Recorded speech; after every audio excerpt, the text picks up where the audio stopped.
Hey guys, Victor here coming at you with another deck profile, and today's focus is going to be on Yubel, post Legacy of Destruction, of course.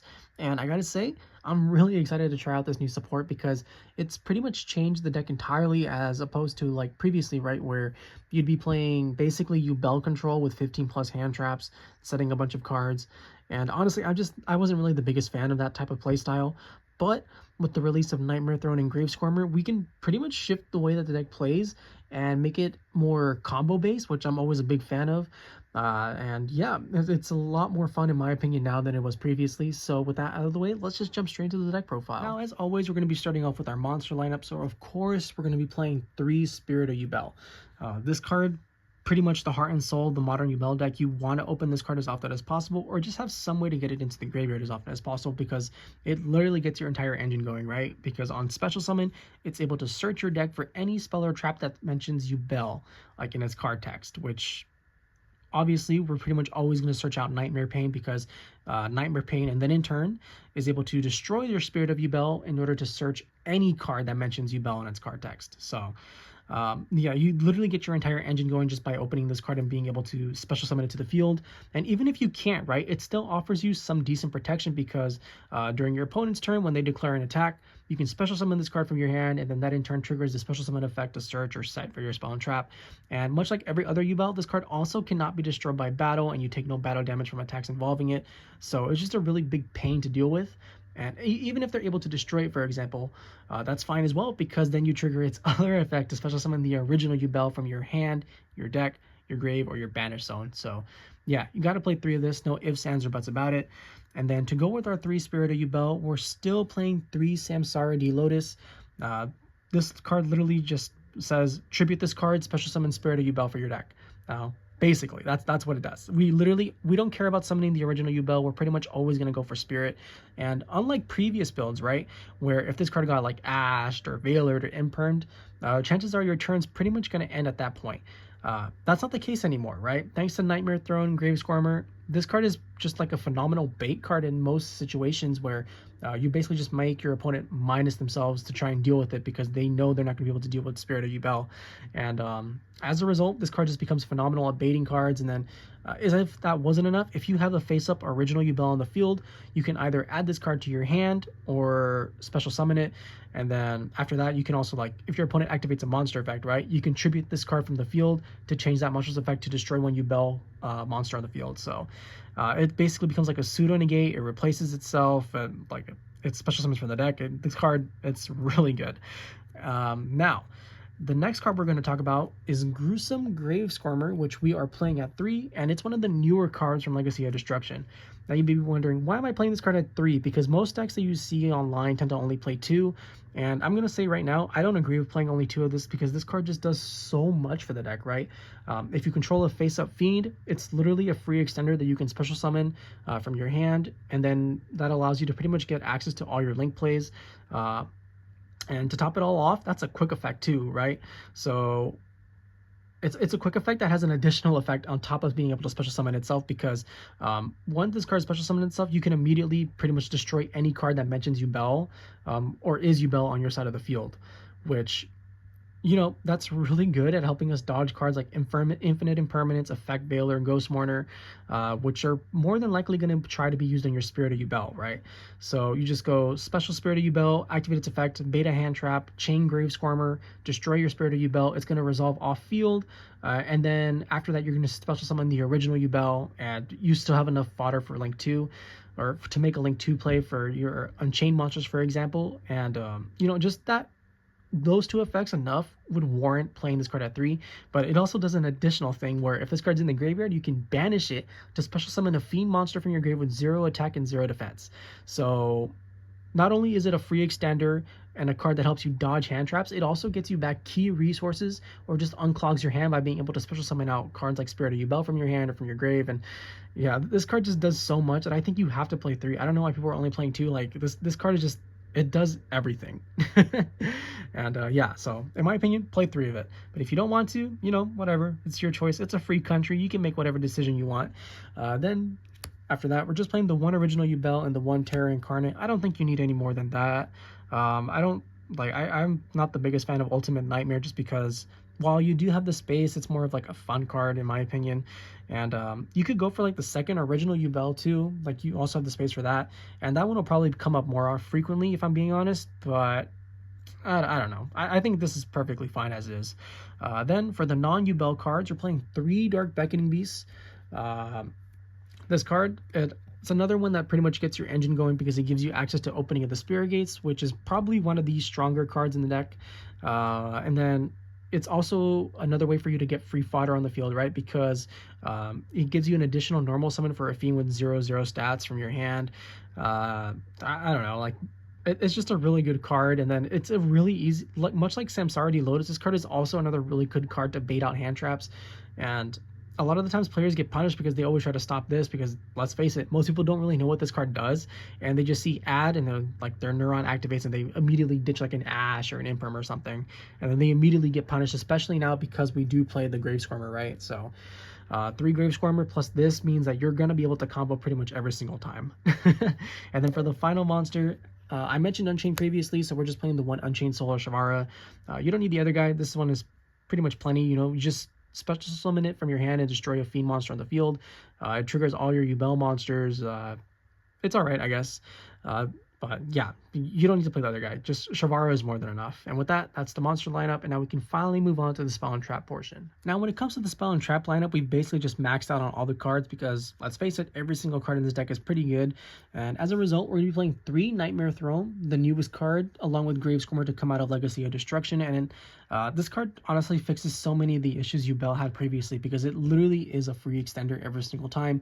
As on activation, you can either add to your hand or destroy 1 fiend monster with 0/0 stats from your deck. So you can add your Grave Squirmers or your Samsara Lotuses, or you can also destroy like your Spirit of Yubels, your Grave Squirmers, and use their graveyard effects. The choice is honestly yours. It really depends. It literally varies from hand to hand, but it's just all gas, and it's only going to get better once Phantom of Yubel eventually releases. But yeah, that's a problem for the future people. As of right now, we don't really care about that, but I just feel like it's worth mentioning. And then the second effect, right? Whenever you face up Yubel monster leaves the field by card effect, you can special summon a Yubel monster that's 1 level higher or 1 level lower than the monster sent. So your main bread and butter, right, is going to be special summon Spirit of Yubel, get Nightmare Pain. Nightmare Pain destroys Spirit of Yubel, and then you're going to trigger your Spirit to special summon the original Yubel, and then you're going to chain it with Nightmare Throne to special summon Terror Incarnate, and just like that, you have 2 Fiend monsters to pretty much do whatever you want with, right? And the most common thing that you're going to see people do is go into like the Unchained line, which is perfectly fine, because let's face it, the Unchained line is good for a reason in this deck. It's literally just free fodder, and yeah, this card is just really solid. However, there is one thing that you need to be aware of when it comes to Nightmare Throne, and that's that it cannot be searched off of Spirit of Yubel or Nightmare Pain. So those cards specifically mention Yubel, right? The card needs to mention Yubel in its card text. And Nightmare Throne just does not do that. Every single mention of Yubel is always Yubel monsters. And it's just like that little technicality just makes it from this card going into like a broken wombo combo card to just a very solid good card. But you know, we still gotta play 3 of it because it does change the dynamic of the deck pretty heavily compared to the previous versions, and it's still a really phenomenal card even though you cannot search it out through like your normal methods. But yeah, enough of that. 3 Nightmare Throne, gotta play it. And then to go with that, we're playing 3 Opening of the Spirit Gates. It'll bait out a hand trap pretty much every time, guaranteed some way, because it gets access to your Dark Beckoning Beast, and Dark Beckoning Beast is prime hand trap bait. And even something like this, right? If you're playing as like an inexperienced player, they just read add and then are like, okay, yeah, I gotta ash that, and then they waste their ash. Obviously, it won't work at like the higher level events where people actually know what they're doing, but it's very easy to catch people off guard, especially the first time they're actually getting paired up against this deck. But on top of that, you know, it's able to bring back recursion because it special summons fiends from your graveyard with 0 attack and 0 defense. All you have to do is discard a card, and then if you control a face up level 10, it adds back continuous spells from your grave to your hand. So yeah, your grind game is going to be crazy with this card. And then for another 3 of, we're playing 3 Nightmare Pain. This is pretty much going to be your main target that you search off of Spirit of Yubel. Like I said earlier, you just destroy any dark monster on the field or in your hand, and then you get to add any card that mentions Yubel in its card text. And remember, you can't add Nightmare Throne, so don't do it. But every other card is fair game. And then on top of that, while this card is face up and you control a face up Yubel monster, your opponent is forced to attack your Yubel monsters if they can. And as a result, they're typically going to get burned out pretty quickly, and in a lot of situations, they're just going to finish themselves off. So yeah, this card, really, really good. Then to go with that, you're playing 3 triple tactics talent. You may have noticed that I don't play hand traps, and that's just because I don't think you need them anymore, at least in this version, especially because they tend to break a lot more than not. And I'm just not a big fan of that type of gameplay where you're just basically trading hand traps with each other. I'd rather just break my opponent's board and try to end the game right then and there. And this is probably one of the best cards to do it with because it literally does everything, right? If your opponent hand traps you, you can look at their hand and basically force them to shuffle away another card. You can draw 2 cards if you need to draw. It takes monsters, so even if you're going second, this card is still another really phenomenal just draw to have with in general. It literally does everything. And then to go with our talents, you play 3 super polys. This is a Yubel deck. Playing super poly, at least currently, you can make an argument for not really needing it in the future, but I don't know. Outside of like Snake Eyes, for example, I think this card just is too good in most matchups to not play it. And then literally all you have to do is get a Yubel monster on the field and you can super poly literally anything. So yeah, 3 super polymerization. And that's it for the 3-ofs, and then we just play a bunch of 1-ofs for the spells. So you play the 1-of Terraforming. This is the only card that can search out Nightmare Throne, but it's limited to 1 for a reason because it's pretty good at searching out field spells. Then you play the 1-for-1 to get your Samsara D Lotuses, or even like Grave Squirmers for sometimes, you know. You never know when you might need it. You play the 1 Foolish Burial. This is something that not a lot of people do, but I really like it. You know, you just go activate Foolish Burial. If you have opening of the Spirit Gates, you can send like a Spirit of Yubel or Samsara D Lotus to get those guys on the field and get your engine going. Or if you don't have that, you can just send your Grave Squirmer and then banish it to special summon like a Spirit of Yubel from your hand. So it's literally just like another free extender.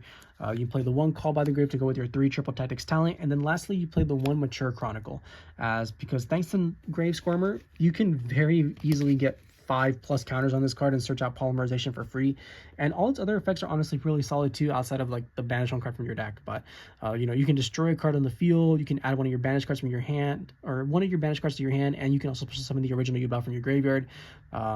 This card, it's very easy to get counters on it now thanks to Grave Squirmer, and you should definitely be playing at least 1 of it. And that's it for the spell lineup, and then we just play our traps, being the 3 Infinite Impermanence, 1 Eternal Favorite still, and the 1 Abominable Chamber of the Unchained.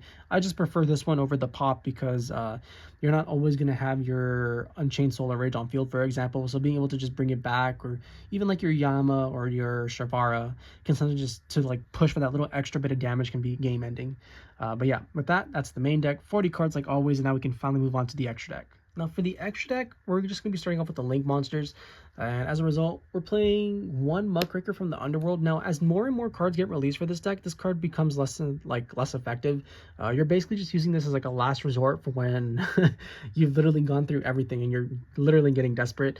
You really should not try to use this card because it does conflict with a lot of the other extra deck monsters, but you know, it's better to have it and then not need it than to need it and not have it. So yeah, 1 Muckraker, and then you play 1 Dharc, the Dark Charmer, Gloomy. Dark monsters are still pretty prevalent in this format, even like Snake Eyes, right? They just summon Dia Bellstar, and that's a dark monster. You can take that and then link it away with something else. But it's just a really solid card to have. And even like if you get desperate, much like Muckraker, you can summon this and then crash it and then search out like a Spirit of Yubel to try and live on the next turn. So, you know, you got that going for you. Then for the Unchained links, you play the 1 Unchained Soul Lord of Yama. It searches out your Sharvara, and then if a card on the field gets destroyed, you can banish this card to special summon a Fiend monster from your grave. You have Unchained Solar Rage, which when it's destroyed, you get to add a Fiend from your grave to your hand. And it's also able to target a special summon monster your opponent controls to link summon with it. And what you're typically going to be link summoning is SP Little Knight. Card, good. Broken. It banishes on summon. It's able to help you dodge cards like Imperm or Veiler. This card, it's expensive for a reason. And then for the final link monster, we're playing 1 Apollousa Bow, the Goddess. Typically, this deck with the way that the current deck plays, it's very easy to summon this, right? And most of the time, you're gonna have like Unchained Soul Lord of Yama plus Unchained Soul Rage that you just have on the field, and then you can just make your Apollousa pretty much for free in most situations. So you're gonna have like a free 2 negates. It's really good at helping you beat Nib pretty early.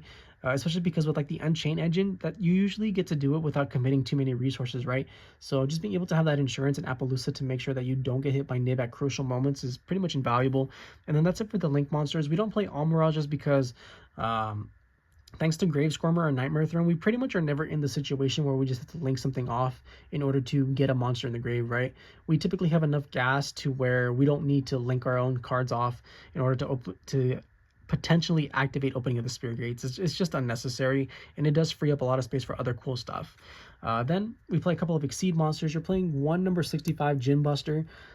Since we play the 3 Dark Beckoning Beasts, and you know they can summon themselves for free, we just play this, and this is basically like another pseudo negate for monsters only, but you know that's still perfectly fine because it helps us stop nib pretty early into our combos, or even cards like Ash Blossom, which sometimes can end the game, not always, but sometimes. And then it burns them, right? So, you know, pretty cool. And then speaking of burn, we're playing the one Superdreadnought Rail Cannon Gustav Max to burn for 2k, and then we all, of course, got to play the Juggernaut Leap to go on top of that and then finish off our opponent, because sometimes our opponents think they're safe and they're just going to pass on nothing, but they could not be more wrong. And then for the final Exceed monster, we're playing the new one, Varudras, the Final Bringer of the End Times. And this card just takes 2 level 10s, and then it's basically an Omni Negate once per turn. Not much to say. Like I said, we're just using it as like an Omni Negate to go with our Yubel cards. And it doesn't destroy off its first effect. If you want to destroy, you have to detach both materials, basically. But that's perfectly fine. It's literally not the end of the world. We literally only care about this card being an Omni Negate. So yeah, you got to play the one. Then we just play a bunch of super poly targets. So you play the one Earth Golem at Ignister because a lot of people still don't respect it. They'll end on like their IP Masquerena plus a Link monster, and then we just feast on them. Then you play the one Mud Dragon of the Swamp, the one Garura Wings of Resonant Life, and the one Predaplant Dragostapelia, just really good super poly targets. And then for the final card, you play the one Yubel, the Living Defender Forever, because you honestly don't need more than one. It's very, very rare that you actually get to summon the second one out. So I just decided, forget it. We're just going to play this instead. And I don't miss it. Honestly, I really don't. And on summon, this card burns for every material you used. When it attacks, it banishes the monster and then burns them for the attack. This deck likes to burn a lot. But yeah, with that, that's the deck profile. I hope you guys enjoyed it. If you did, please feel free to like, comment, subscribe, and I'll catch you guys next time. See ya.